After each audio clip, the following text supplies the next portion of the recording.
अस्सलामुअलैकुम स्टूडेंट्स, उम्मीद है आप सब खैरियत से होंगे।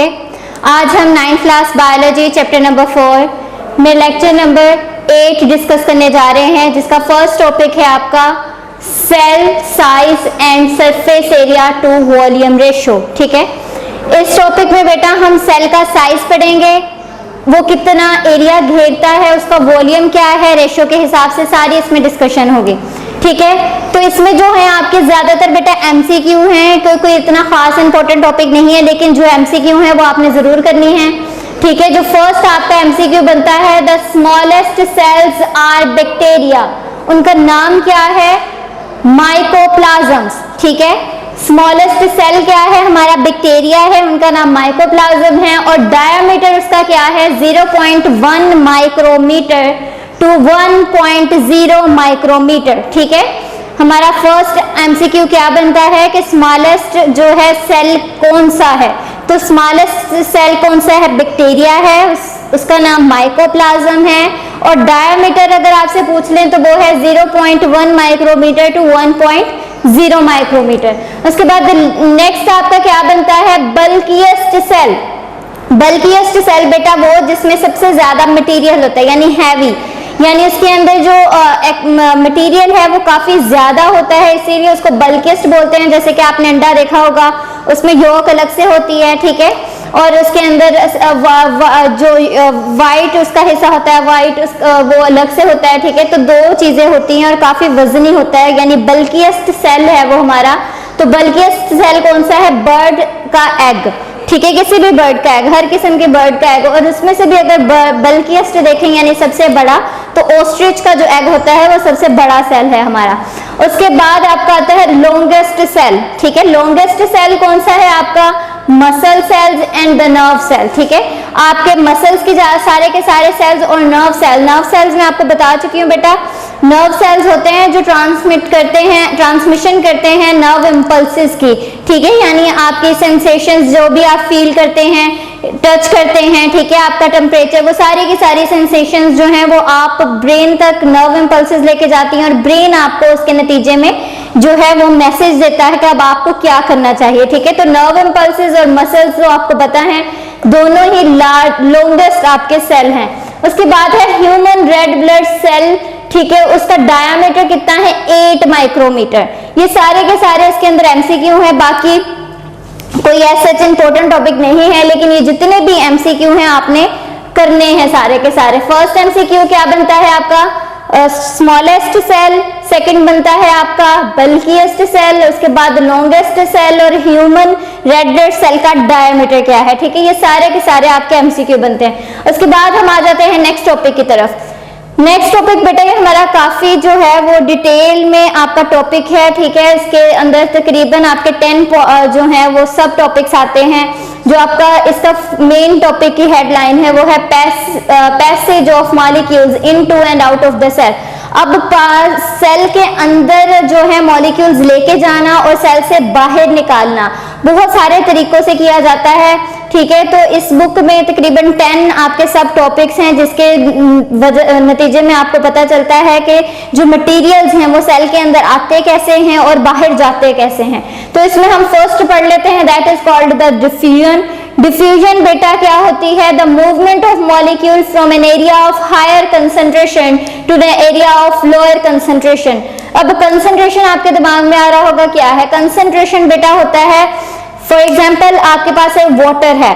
ठीक है, वाटर में आपने चीनी डाली है। ठीक है, अगर तो आपका सल्यूट ज्यादा है, ठीक है, तो उसको कंसंट्रेटेड बोलेंगे। सल्यूट मतलब चीनी थी जो आपकी, सल्यूट और सॉल्वेंट दोनों टर्म्स पता है आपको। सॉल्वेंट होती है जो ज्यादा मिकदार में चीज होती है किसी भी सोल्यूशन में। ठीक है, और सल्यूट होता है जो कम मिकदार में चीज होती है। ठीक है, ये तो आपका जो सल्यूट कंसंट्रेशन, ठीक है, यानी आप चीनी, यानी जो आप चीज हल कर रहे हैं पानी में, पानी हमेशा जो है वो सॉल्वेंट होगा।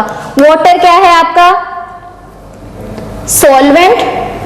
ठीक है, और आपकी जो शुगर है, यानी जो चीज भी आप हल कर रहे हैं वो आपका क्या होगा, सल्यूट होगा। ठीक है, और इन दोनों को मिला के क्या बन जाता है, सोल्यूशन बन जाता है। यानी in solution water is always solvent, और जो दूसरी चीज होगी वो क्या होगी, आपकी सल्यूट होगी। अगर तो सल्यूट ज्यादा है, मोर सल्यूट हो अगर, तो क्या होगी, आपका जो सोल्यूशन होगा वो कंसंट्रेटेड होगा, ठीक है। और अगर लेस सल्यूट हो, ठीक है, मोर सल्यूट हो, तो क्या होगा, कंसंट्रेटेड। और अगर लेस सल्यूट हो, सल्यूट लेस हो तो डाइल्यूट, ठीक है। ये दोनों टर्म्स आपको पता होनी चाहिए। क्या है दोनों टर्म्स, फर्स्ट क्या है, वाटर और शुगर, दोनों को मिला के आपका क्या बना, सोल्यूशन। वाटर मैं बता रही हूं कि हमेशा सॉल्वेंट होता है, ठीक है। सोल्यूशन में हमेशा दो चीजें होती है ना, एक सॉल्वेंट और दूसरा सल्यूट। जो आपका वाटर है वो सॉल्वेंट है, शुगर क्या है, वो सल्यूट है, ठीक है। तो सॉल्वेंट जो है वो आपका वाटर हो गया। अब सल्यूट जो है, ठीक है, उसमें आपकी दो आगे चॉइसेस हैं। अगर तो सल्यूट ज्यादा है यानी मोर है, तो आपका जो सोल्यूशन होगा वो कंसंट्रेटेड होगा, ठीक है। और अगर आपका सल्यूट लेस है, ठीक है, यानी कम है, तो आपका जो सोल्यूशन होगा वो डाइल्यूटेड होगा, यानी उसमें चीनी कम है तो डाइल्यूटेड, और अगर चीनी ज्यादा है सोल्यूशन में तो वो कंसंट्रेटेड, ठीक है। तो यहाँ आप दोबारा आ जाते हैं, हायर कंसेंट्रेशन समझ आ गई ना, यानी कि जहां पे मॉलिक्यूल्स ज्यादा मिकदार में प्रेजेंट है, यानी सल्यूट की क्वांटिटी ज्यादा मिकदार में प्रेजेंट है, to the area of lower concentration यानी डाइल्यूटेड, यानी वहां पे सल्यूट जो है वो कम है, ठीक है, यानी ज्यादा से कम की तरफ, ठीक है। वो पानी जो है वो कुदरत का कानून है, हमेशा हायर टू लोअर की तरफ आता है, यानी हमेशा ऊपर से नीचे की तरफ ही गिरता है, ऐसे ही है ना। तो आपका जो यानी कि इसमें कोई भी एनर्जी नहीं लगानी पड़ती, क्योंकि आपको पता है कि पानी जो है वो ज्यादा जहां होता है वहां से नीचे की तरफ आना शुरू कर देता है, ठीक है। तो higher concentration to lower concentration, ठीक है, यानी ज्यादा जहां पानी है वहां से जो है वो कम जगह की तरफ जाना शुरू कर दे, यानी कम एरिया की तरफ जाना शुरू कर दे, तो उसको डिफ्यूजन बोलते हैं, ठीक है। फॉर एग्जांपल, आप एक जगह पे परफ्यूम स्प्रे करते हैं आपके कमरे के एक कोने में, ठीक है, तो थोड़ी देर बाद आपको पूरे कमरे से जो है वो खुशबू आना स्टार्ट हो जाती है। ऐसे क्यों होता है, क्योंकि जहां पे आपने परफ्यूम स्प्रे की है जिस कोने में, वहां पे हायर कंसंट्रेशन ऑफ परफ्यूम हो गई, ठीक है।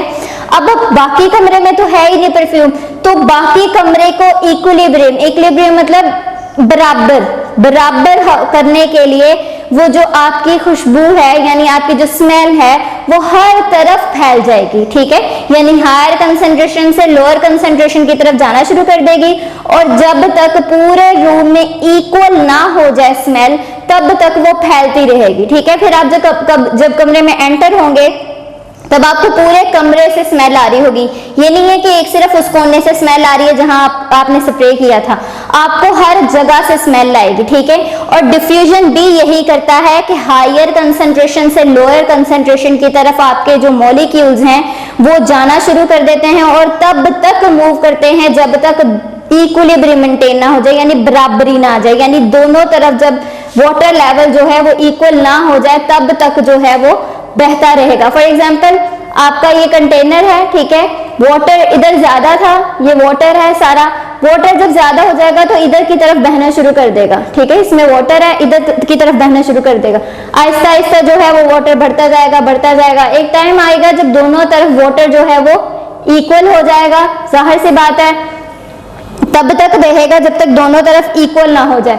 जब दोनों तरफ इक्वल हो जाएगा तब वाटर जो है वो बहना बंद हो जाएगा, ठीक है, यानी दोनों तरफ इक्वालिटी आ गई है, तो इसी को हम डिफ्यूजन बोलते हैं। दोबारा से पढ़ लेते हैं, डिफ्यूजन किसे बोलते हैं। Diffusion is the movement of molecule from an area of higher concentration to an area of lower concentration along concentration gradient.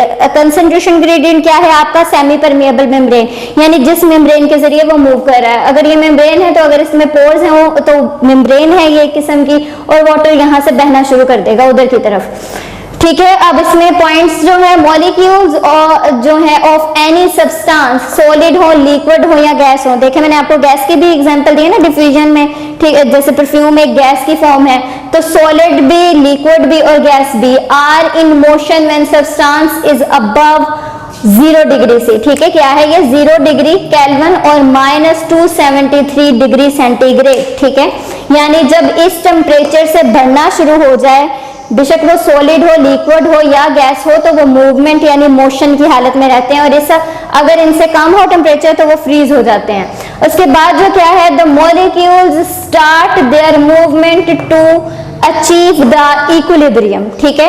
यानी मूवमेंट स्टार्ट क्यों होती है, डिफ्यूजन स्टार्ट क्यों होती है, वो मैं आपको पहले ही बता चुकी हूँ, इक्विलिब्रियम मेंटेन करने के लिए, दोनों तरफ जो है वो इक्वालिटी लाने के लिए डिफ्यूजन स्टार्ट होती है। इसमें आपकी एग्जांपल्स आ जाती हैं, movement of carbon dioxide. Carbon dioxide की एग्जांपल कैसे, आपके जब आपके लंग्स में कार्बन डाइऑक्साइड कंसंट्रेशन ज्यादा हो जाती है तो आप क्या करते हैं, कार्बन डाइऑक्साइड को एक्सेल कर देते हैं यानी बाहर निकाल देते हैं और ऑक्सीजन को अंदर लेके जाते हैं, ठीक है। तो higher concentration of carbon dioxide जो है वो आपके लंग्स के लिए यानी आपकी बॉडी के लिए अच्छी नहीं है। तो जैसे ही कार्बन डाइऑक्साइड जो है वो ज्यादा होती है हम बाहर निकाल देते हैं और ऑक्सीजन को ले लेते हैं, यानी कार्बन डाइऑक्साइड और ऑक्सीजन जो है वो आपकी क्या आ जाएगी, ब्रीथिंग, यानी जो आप सांस लेने का अमल है वो आपकी क्या कहलाती है, यानी मूवमेंट वो डिफ्यूजन के जरिए होती है, ठीक है। यानी अगर बाहर जो है वो ऑक्सीजन ज्यादा है और कार्बन डाइऑक्साइड हमारे अंदर ज्यादा है तो हायर कंसंट्रेशन यानी हमारी बॉडी की हायर कंसंट्रेशन से ऑक्सीजन कार्बन डाइऑक्साइड बाहर आ जाएगी और ऑक्सीजन उसकी जगह ले लेगी।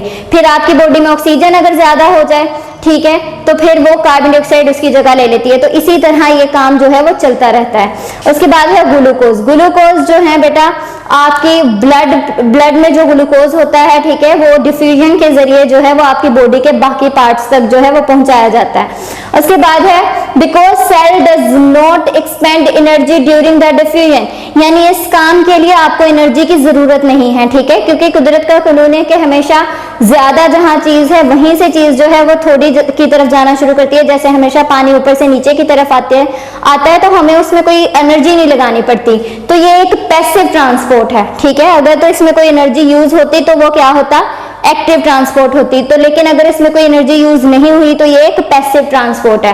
तो इस डिफ्यूजन में आपका क्या है, शॉर्ट क्वेश्चन कौन कौन से बन सकते हैं, सबसे पहले डिफ्यूजन की डेफिनेशन और कौन से टेम्परेचर पे जो है वो मॉलिक्यूल्स मोशन में आते हैं, वो है आपका 0 डिग्री सी और -273। उसके बाद जो है डिफ्यूजन होती क्यों है, इक्विलिब्रियम मेंटेन करने के लिए और इसकी एग्जांपल्स, ठीक है, और ये कौन सा प्रोसेस है, पैसिव ट्रांसपोर्ट है, एक्टिव ट्रांसपोर्ट नहीं है। उसके बाद नेक्स्ट आपका आता है फैसिलिटेड डिफ्यूजन। फैसिलेट होता है मदद करना, फैसिलिटी प्रोवाइड करना, ठीक है। फैसिलिटेड मतलब फैसिलिटी यानी उसको मदद देना, ठीक है। तो फैसिलिटेड डिफ्यूजन में हमारे दिमाग में सबसे पहले आता है तो डिफ्यूजन ही, लेकिन इस डिफ्यूजन में मदद हासिल होगी डिफ्यूजन को, ठीक है, यानी वो किसी की हेल्प के जरिए डिफ्यूजन करेगा।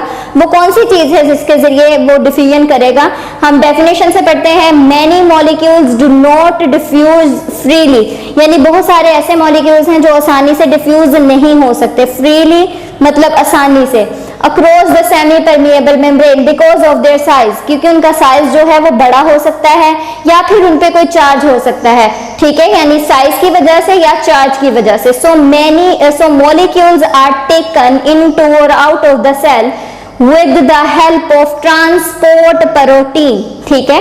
ट्रांसपोर्ट मतलब जो एक जगह से दूसरी जगह लेके जाने वाली प्रोटीन है, ठीक है, और present in the cell membrane. अब इसको हम एक्सप्लेन करते हैं अपनी डायग्राम के जरिए। यह हमने डायग्राम ड्रॉ की है, यहाँ पे देखें, ये आपकी सेमी परमिएबल मेम्ब्रेन है, हमने ड्रॉ की थी फ्लूइड मोज़ेक मॉडल में।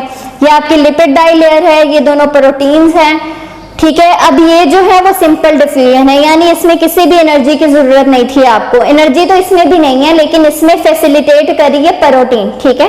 ये एनर्जी नहीं है, प्रोटीन है जो कि फैसिलिटेट यानी मदद कर रही है, कोई एनर्जी प्रोवाइड नहीं कर रही, ठीक है। तो इसमें क्या है, डिफ्यूजन जो है वो एक जगह से दूसरी जगह यानी एक मेम्ब्रेन से दूसरी मेम्ब्रेन की तरफ हो गई, यानी इनर से आउटर की तरफ हो गई।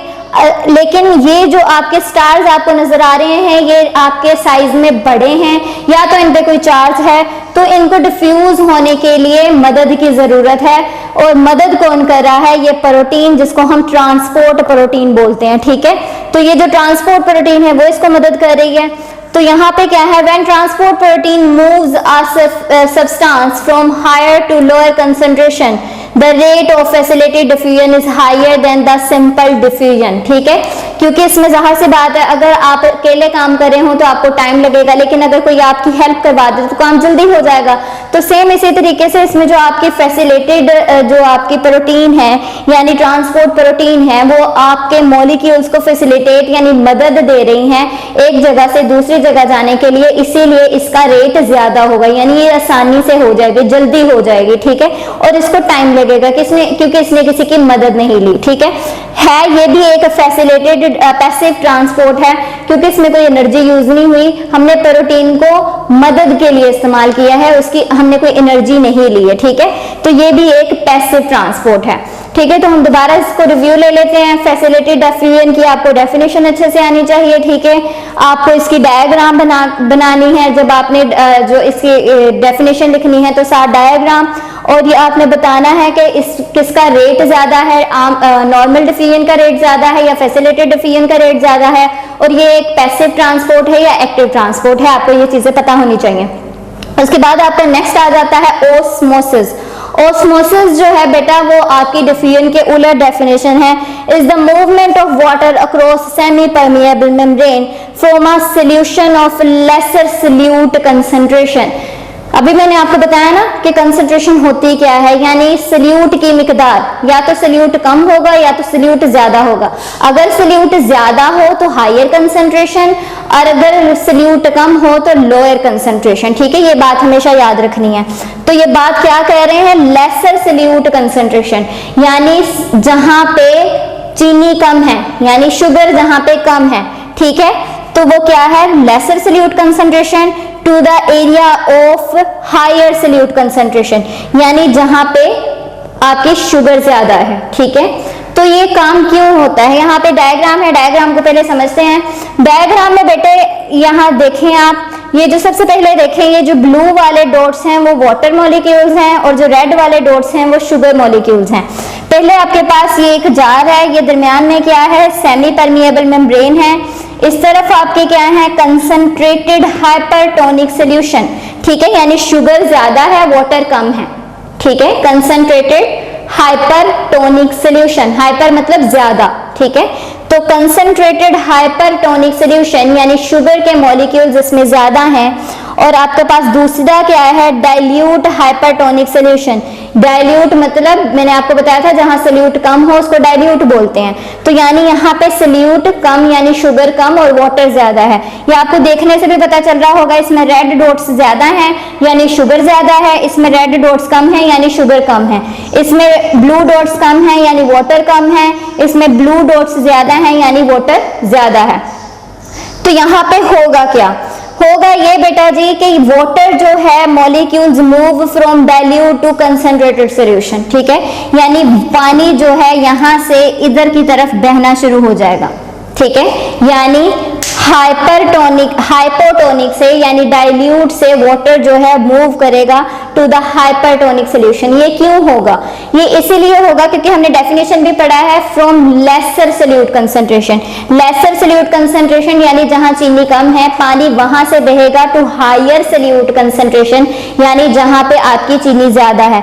वो इसीलिए बेटा आपका पानी ज्यादा उधर जाएगा ताकि इक्विलिब्रियम मेंटेन किया जा सके, दोनों तरफ पानी की मिकदार को इक्वल किया जा सके। अब जाहिर सी बात है यहाँ चीनी कम है तो पानी ज्यादा है तो डिसॉल्व आसानी से हो जाएगा, यहाँ डिसॉल्व नहीं हो पाएगी शुगर, ठीक है, और ये गाढ़ी रह जाएगी, तो फर्क आ गया ना। तो इसीलिए पानी इधर की तरफ जाएगा ताकि जो आपकी शुगर है वो आसानी से डिसॉल्व हो जाए और दोनों तरफ जो है वाटर और जो शुगर है वो इक्वल लेवल पे आ जाए, ठीक है, यानी कि दोनों तरफ जो है वो आपका जो सोल्यूशन है वो इक्वल पीएच का हो, ठीक है, यानी ना कम हो ना ज्यादा हो। तो इधर क्या होगा, water molecules moves from dilute to concentrated solution, यानी पानी जो है यहाँ से यहाँ तरफ आ गया, अब दोनों तरफ जो है वो पानी इक्वल है, इसका लेवल जो है वो कम हो गया है, इसका भी लेवल कम हो गया है। देखें अब पानी इधर की तरफ आ गया है तो इसका लेवल जो है वो कम हो गया, यानी पानी इधर अभी ज्यादा वाटर अब जितना वाटर है इधर उतनी ही शुगर है, और इधर भी जितना वाटर है उतनी ही शुगर है, ठीक है, यानी रेशो बराबर हो गई है। रेशो अगर मैं बोलूं यहाँ पे वाटर रेशो 3, ठीक है, और जो आपकी शुगर रेशो थी वो 1 थी, इधर आपका जो था वो वाटर रेशो थी 1 और शुगर रेशो थी 3, ठीक है। अब क्या होगा, दोनों तरफ जो है आपकी रेशो जो है वो इक्वल हो गई है,